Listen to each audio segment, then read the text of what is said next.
Pride and Prejudice, by Jane Austen. Chapter 26. Mrs. Gardiner's caution to Elizabeth was punctually and kindly given on the first favourable opportunity of speaking to her alone.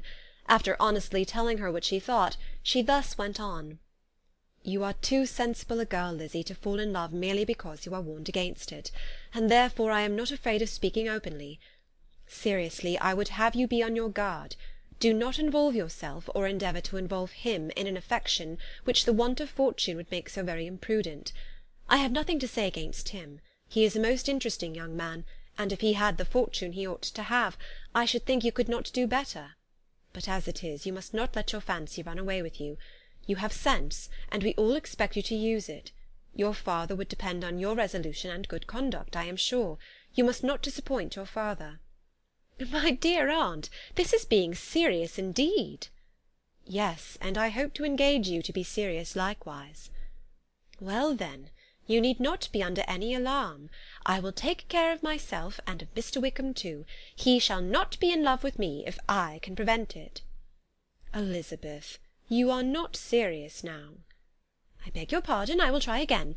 At present I am not in love with Mr. Wickham. No, I certainly am not. But he is, beyond all comparison, the most agreeable man I ever saw. And if he becomes really attached to me, I believe it will be better that he should not. I see the imprudence of it. Oh, that abominable Mr. Darcy! My father's opinion of me does me the greatest honour, and I should be miserable to forfeit it. My father, however, is partial to Mr. Wickham. In short, my dear aunt, I should be very sorry to be the means of making any of you unhappy. But since we see every day that where there is affection, young people are seldom withheld by immediate want of fortune from entering into engagements with each other, how can I promise to be wiser than so many of my fellow creatures if I am tempted? Or how am I even to know that it would be wisdom to resist? All that I can promise you, therefore, is not to be in a hurry. I will not be in a hurry to believe myself his first object. When I am in company with him, I will not be wishing. In short, I will do my best." "Perhaps it will be as well if you discourage his coming here so very often. At least you should not remind your mother of inviting him." "As I did the other day," said Elizabeth with a conscious smile. "Very true, it will be wise in me to refrain from that. But do not imagine that he is always here so often. It is on your account that he has been so frequently invited this week. You know my mother's ideas as to the necessity of constant company for her friends. But really, and upon my honour, I will try to do what I think to be the wisest. And now I hope you are satisfied." Her aunt assured her that she was, and Elizabeth having thanked her for the kindness of her hints, they parted, a wonderful instance of advice being given on such a point, without being resented. Mr. Collins returned into Hertfordshire soon after it had been quitted by the Gardiners and Jane, but as he took up his abode with the Lucases, his arrival was no great inconvenience to Mrs. Bennet. His marriage was now fast approaching, and she was at length so far resigned as to think it inevitable, and even repeatedly to say, in an ill-natured tone, that she "wished they might be happy." Thursday was to be the wedding day, and on Wednesday Miss Lucas paid her farewell visit, and when she rose to take leave, Elizabeth, ashamed of her mother's ungracious and reluctant good wishes, sincerely affected herself, accompanied her out of the room. As they went downstairs together, Charlotte said, "I shall depend on hearing from you very often, Eliza." "That you certainly shall." "And I have another favour to ask you. Will you come and see me?" "We shall often meet, I hope, in Hertfordshire." "I am not likely to leave Kent for some time. Promise me, therefore, to come to Hunsford." Elizabeth could not refuse, though she foresaw little pleasure in the visit. "My father and Maria are coming to me in March," added Charlotte, "and I hope you will consent to be of the party. Indeed, Eliza, you will be as welcome as either of them." The wedding took place. The bride and bridegroom set off for Kent from the church door, and everybody had as much to say or to hear on the subject as usual. Elizabeth soon heard from her friend, and their correspondence was as regular and frequent as it had ever been. That it should be equally unreserved was impossible. Elizabeth could never address her without feeling that all the comfort of intimacy was over, and though determined not to slacken as a correspondent, it was for the sake of what had been, rather than what was. Charlotte's first letters were received with a good deal of eagerness. There could not but be curiosity to know how she would speak of her new home, how she would like Lady Catherine, and how happy she would dare pronounce herself to be, though, when the letters were read, Elizabeth felt that Charlotte expressed herself on every point exactly as she might have foreseen. She wrote cheerfully, seemed surrounded with comforts, and mentioned nothing which she could not praise. The house, furniture, and neighbourhood, and roads were all to her taste, and Lady Catherine's behaviour was most friendly and obliging. It was Mr. Collins's picture of Hunsford and Rosings rationally softened, and Elizabeth perceived that she must wait for her own visit there to know the rest. Jane had already written a few lines to her sister to announce their safe arrival in London, and when she wrote again, Elizabeth hoped it would be in her power to say something of the Bingleys. Her impatience for this second letter was as well rewarded as impatience generally is. Jane had been a week in town without either seeing or hearing from Caroline. She accounted for it, however, by supposing that her last letter to her friend from Longbourn had by some accident been lost. "My aunt," she continued, "is going to-morrow into that part of the town, and I shall take the opportunity of calling in Grosvenor Street." She wrote again when the visit was paid, and she had seen Miss Bingley. "I did not think Caroline in spirits," were her words, "but she was very glad to see me, and reproached me for giving her no notice of my coming to London. I was right, therefore, my last letter had never reached her. I inquired after their brother, of course. He was well, but so much engaged with Mr. Darcy that they scarcely ever saw him. I found that Miss Darcy was expected to dinner. I wish I could see her. My visit was not long, as Caroline and Mrs. Hurst were going out. I dare say I shall see them soon here." Elizabeth shook her head over this letter. It convinced her that accident only could discover to Mr. Bingley her sister's being in town. 4 weeks passed away, and Jane saw nothing of him. She endeavoured to persuade herself that she did not regret it, but she could no longer be blind to Miss Bingley's inattention. After waiting at home every morning for a fortnight, and inventing every evening a fresh excuse for her, the visitor did at last appear, but the shortness of her stay, and yet more, the alteration of her manner would allow Jane to deceive herself no longer. The letter which she wrote on this occasion to her sister will prove what she felt. My dearest Lizzy will, I am sure, be incapable of triumphing in her better judgment at my expense, when I confess myself to have been entirely deceived in Miss Bingley's regard for me.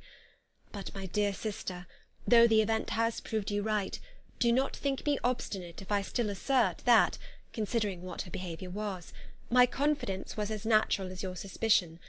I do not at all comprehend her reason for wishing to be intimate with me, but if the same circumstances were to happen again, I am sure I should be deceived again.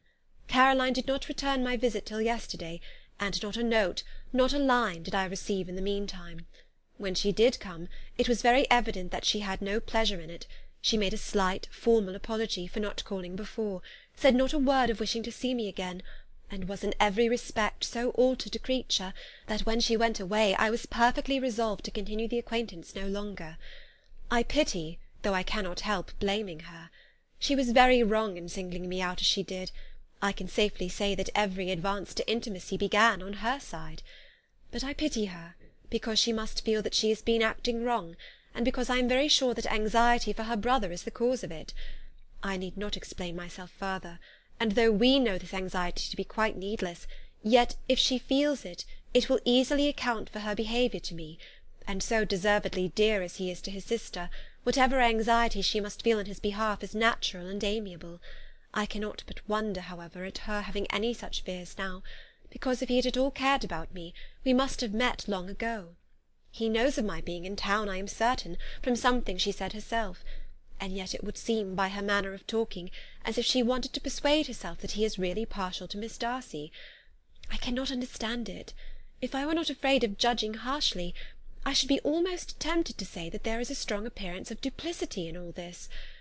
But I will endeavour to banish every painful thought, and think only of what will make me happy, your affection, and the invariable kindness of my dear aunt and uncle. Let me hear from you very soon. Miss Bingley said something of his never returning to Netherfield again, of giving up the house, but not with any certainty. We had better not mention it. I am extremely glad that you have such pleasant accounts from our friends at Hunsford. Pray go to see them with Sir William and Maria. I am sure you'll be very comfortable there. Yours, etc. This letter gave Elizabeth some pain, but her spirits returned as she considered that Jane would be no longer duped by the sister at least. All expectation from the brother was now absolutely over. She would not even wish for a renewal of his attentions. His character sunk on every review of it, and as a punishment for him, as well as a possible advantage to Jane, she seriously hoped that he might really soon marry Mr. Darcy's sister, as, by Wickham's account, she would make him abundantly regret what he had thrown away. Mrs. Gardiner about this time reminded Elizabeth of her promise concerning that gentleman, and required information, and Elizabeth had such to send as might rather give contentment to her aunt than to herself. His apparent partiality had subsided, his attentions were over, he was the admirer of some one else. Elizabeth was watchful enough to see it all, but she could see it and write of it without material pain. Her heart had been but slightly touched, and her vanity was satisfied with believing that she would have been his only choice, had fortune permitted it. The sudden acquisition of £10,000 was the most remarkable charm of the young lady to whom he was now rendering himself agreeable, but Elizabeth, less clear-sighted perhaps in this case than in Charlotte's, did not quarrel with him for his wish of independence. Nothing, on the contrary, could be more natural, and while able to suppose that it cost him a few struggles to relinquish her, she was ready to allow it a wise and desirable measure for both, and could very sincerely wish him happy. All this was acknowledged to Mrs. Gardiner, and after relating the circumstances, she thus went on. "I am now convinced, my dear aunt, that I have never been much in love, for had I really experienced that pure and elevating passion, I should at present detest his very name, and wish him all manner of evil. But my feelings are not only cordial towards him, they are even impartial towards Miss King. I cannot find out that I hate her at all, or that I am in the least unwilling to think her a very good sort of girl. There can be no love in all this. My watchfulness has been effectual, and though I certainly should be a more interesting object to all my acquaintances were I distractedly in love with him, I cannot say that I regret my comparative insignificance. Importance may sometimes be purchased too dearly. Kitty and Lydia take his defection much more to heart than I do. They are young in the ways of the world, and not yet open to the mortifying conviction that handsome young men must have something to live on as well as the plain." End of chapter 26.